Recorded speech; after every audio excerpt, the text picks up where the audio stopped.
BFM Business. Paris est à vous, Aurélie Blonde. Et dans Paris est à vous, nous partons chaque jour à la rencontre de jeunes entrepreneurs. Aujourd'hui, il est question de financement participatif, c'est Made in Paris. Paris est à vous, Made in Paris. François Carbone et Joachim Dupont, bonjour à tous les deux. Bonjour. Co-fondateurs d'Anaxago, plateforme de financement participatif dédiée aux startups et PME innovantes. Vous proposez donc aux internautes d'investir dans de jeunes entreprises avec un ticket d'entrée de 1 000 €. Alors d'abord, qui investit chez Anaxago et pourquoi ce ticket d'entrée de 1 000 €? Alors, qui investit chez Anaxago? C'est tout le monde. Tous les gens qui ont un petit peu d'épargne à placer et qui souhaitent diversifier et dynamiser leur portefeuille. Donc c'est accessible au plus grand nombre avec un ticket assez faible de 1 000 €, un ticket d'entrée assez faible, mais il est possible d'investir beaucoup plus en fonction de sa volonté. 1 000 € pour que ce soit accessible au plus grand nombre, justement. Alors, comment ces jeunes entreprises sont-elles sélectionnées, les entreprises qui sont présentes sur la plateforme? Alors, on reçoit beaucoup de dossiers et on va aussi chercher les dossiers. On a une approche sectorielle et elles sont auditées suite à ça. On passe beaucoup de temps avec les entrepreneurs à regarder leur projet, si leur projet est en cohérence, s'ils peuvent présenter ce projet à des investisseurs. Et donc, on coach ces projets qu'on a sélectionnés. Alors, comment ça se passe? J'ai 1 000 €. Je souscris, il y a un délai? Oui, alors vous inscrivez sur anaxago.com, vous découvrez les entreprises. En général, vous choisissez les entreprises dont vous comprenez le modèle, soit parce que vous avez une affinité par rapport à votre métier ou à votre expertise. Et ensuite, vous pouvez interagir avec les équipes dirigeantes, soit par écrit, si vous n'avez pas le temps, lors de rencontres physiques tous les mois, ou lors de rencontres virtuelles qu'on organise chaque semaine sur la plateforme. Et ensuite, vous décidez d'investir 1 000 € dans une entreprise, 10 000, 50 000 en fonction de vos moyens. Et vous choisissez bien évidemment l'entreprise dans laquelle vous investissez. Et si ça ne marche pas, si l'entreprise en question n'a pas levé les fonds nécessaires, qu'est-ce qui se passe? Alors là-dessus, il y a un seuil de faisabilité. Une entreprise qui aurait besoin de 100 000 €, nous ne déclencherons pas l'opération à moins d'avoir 80 000, 85 000 € de promesses d'investissement. C'est un investissement sur le moyen terme? Oui, alors c'est du moyen terme, ça doit être considéré entre 3 et 6 ans. Compte tenu des incitations fiscales, vous pouvez être tenu de les tenir 5 ans si vous bénéficiez des avantages des réductions d'impôts, aussi bien sur l'ISF que sur votre impôt sur le revenu. Le délai est alors de 5 ans. Est-ce que c'est risqué comme investissement? Ça présente un risque et c'est là qu'on a notre rôle. On accompagne les investisseurs, on vérifie si le risque qu'ils prennent est mesuré. Et donc effectivement, c'est une tranche d'actifs dans laquelle on peut investir. C'est surtout des aventures entrepreneuriales. Donc les gens le font pour ça, il y a un risque et on est là pour vérifier que c'est pas trop risqué pour eux. Il en existe déjà des sites qui mettent en relation les entreprises avec les particuliers. En quoi votre système se différencie-t-il? Alors la principale différence, c'est que nous sélectionnons drastiquement les entreprises à l'entrée, selon une grille de lecture qui nous est propre, qui est le potentiel de croissance et l'innovation portée par les équipes dirigeantes. Et en plus de ça, comme nous sommes agréés en tant que conseillers en investissement financier, nous avons une responsabilité aussi bien vis-à-vis des entreprises que vis-à-vis des particuliers pour leur apporter un service et un accompagnement. Et le petit plus, c'est aussi les rencontres physiques. Alors par exemple, en ce moment, qu'est-ce que vous avez comme projet sur la plateforme? Alors aujourd'hui, ce sont des projets dans différents domaines. Nous avons par exemple Mes Bonnes Copines, qui est le premier réseau social dédié aux femmes, d'entraide entre femmes, des entreprises dans l'industrie solaire, dans la concentration solaire avec United. Donc c'est des projets très différents, une biopharmaceutique. Donc il y en a vraiment pour tous les goûts. Voilà, mais tout avec un projet innovant et avec une première preuve de concept, puisque les entreprises ne réalisent pas forcément du chiffre d'affaires et les plus matures font jusqu'à 2 millions de chiffre d'affaires. Alors c'est un système qui marche très bien aux États-Unis. Fleur Pellerin, la ministre en charge de l'économie numérique, s'est engagée à donner un sérieux coup de pouce au financement participatif.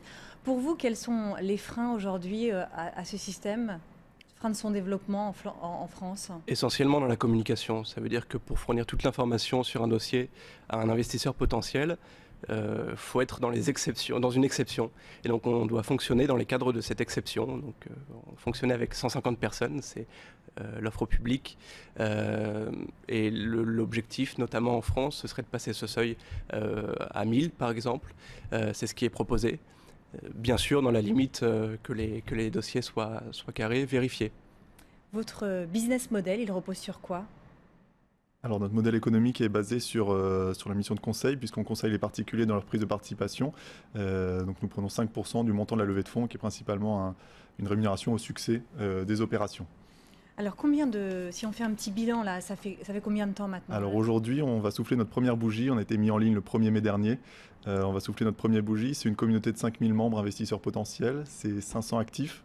On double, dans le cas de nos réunions physiques, c'est un doublement chaque mois du nombre de participants. Donc ça, c'est très positif. Et on va vers notre premier million d'euros investis et le financement de 5 projets. Est-ce que vous attendiez à ce que ça démarre aussi fort? On s'attend toujours, on a toujours des objectifs, quand on est entrepreneur, on a toujours de beaux objectifs. Donc on ne s'attendait pas à avoir un tel retour de la part de la communauté. Il y a une communauté très forte qui s'implique et qui s'implique pour les bonnes raisons, c'est-à-dire qui apporte son expertise, son expérience.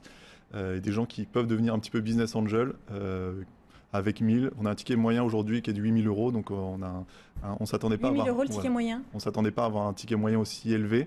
Parce que notre offre est adressée au plus grand nombre et on se rend compte que les gens jouent le jeu. Et le profil de vos investisseurs actuellement, c'est... Alors ce sont des investisseurs qui sont cadres supérieurs, profession libérale, c'est assez hétérogène. Des gens qui ont un petit peu d'épargne à placer et qui veulent la placer de manière plus utile.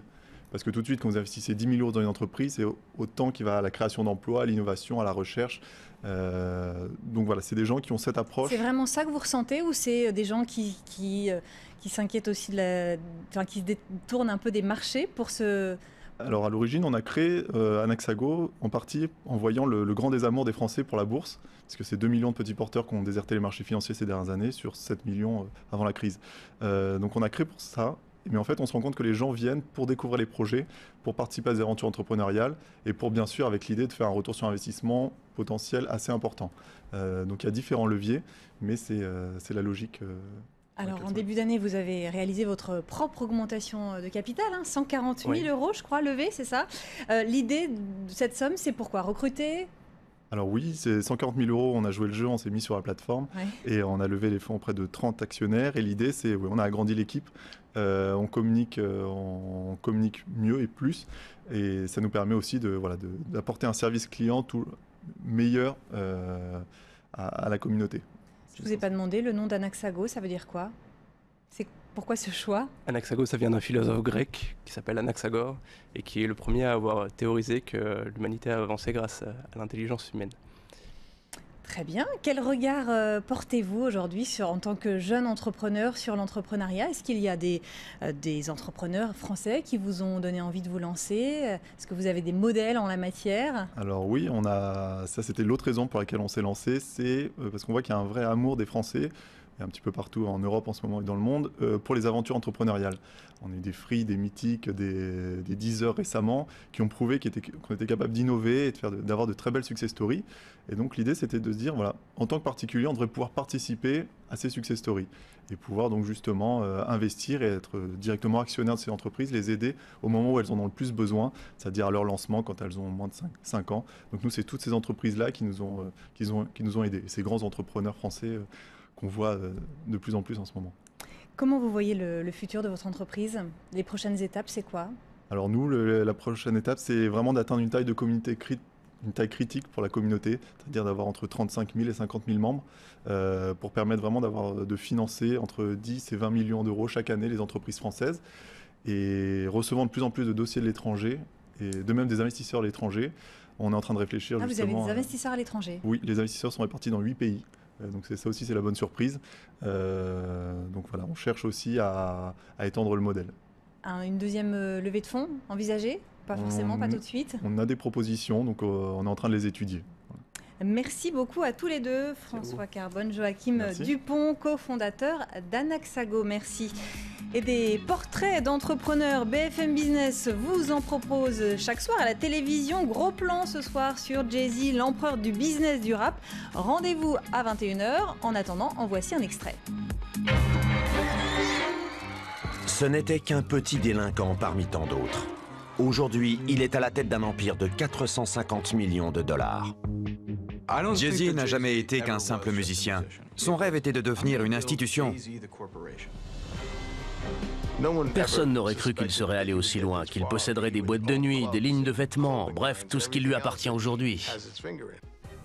Jay-Z disait qu'il dépasserait les frontières de la musique, et il a réussi. Jay-Z n'a jamais fait de titre commercial. Il a pris des musiques commerciales et les a fait entrer dans l'univers du hip-hop. Il a eu la chance d'échapper au destin tragique de beaucoup de rappeurs. Ça se passe comme ça dans les cités. Cette vie-là, elle finit toujours pareil. La prison ou la mort. Mais sa force de survie et son talent artistique hors du commun vont lui permettre d'échapper à ce destin.